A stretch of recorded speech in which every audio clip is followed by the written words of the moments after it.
Hi, this is Tim for thebuttonsmashers.com. Thanks for watching our review of A Pixel Story. I can tell you exactly when I got frustrated with A Pixel Story.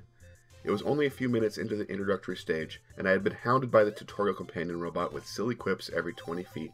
I was in the middle of jumping over 3 platforms and I died over and over. Not because I couldn't make the jump, but because the game simply wouldn't let me jump off the middle platform. The game holds itself back from soaring to great heights in a very similar manner. A lot of great elements are in place here for what should be a tremendous game. Although I was able to get past that area by restarting the game, I was never able to shake my frustration with the unrealized potential of this game. Despite its name, A Pixel Story doesn't have much of an actual story. Born out of a few pixels in a Pong game, the game's hero earns a magic teleporting hat and sets out to free the system from a corrupt operating system. Along the way, he'll cross gates into different zones, allowing the player to see video game worlds ranging from 8-bit to 16-bit to modern era. He briefly interacts with various characters and fetch quests to proceed to the next area, but that's as far as the story goes. The only real story here is the evolving landscape through video game eras, and to be fair, the non-verbal narrative is done very well. The art design is the strongest piece in A Pixel Story. I have a minor quibble with the first area, which seemed to show large flat polygons with pixelated edges rather than true 8-bit sprites.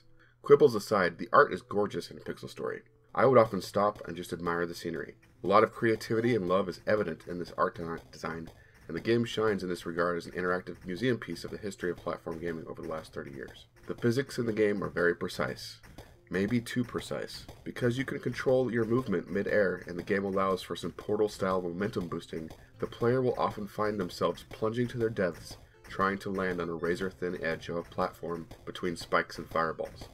This game is not for the casual player. True to older platformers, this game demands patience, pattern recognition, and precision. The optional challenge rooms are on an even more insane scale of difficulty, reserved for only the most seasoned gamers. A Pixel Story deserves praise for its checkpoint system. Since death is inevitable and frequent, respawning quickly near the beginning of a challenge puzzle is a welcome feature. The stages are open world on a 2D plane, and as there is constant backtracking to retrieve items to move forward, it is also great that you can teleport between checkpoints. Honestly, if you had to go through each puzzle room again when you had backtracked, this game would be intensely frustrating. As it stands, the levels feel a bit too long, and since there were some puzzles where the major elements were repeated, I believe this game would have been improved by some editing and shortening. So, what's the final verdict for this game? Should you get it? The pros are great art showcasing the evolution of games, a neat teleporting hat, smart checkpoint systems, challenging puzzles.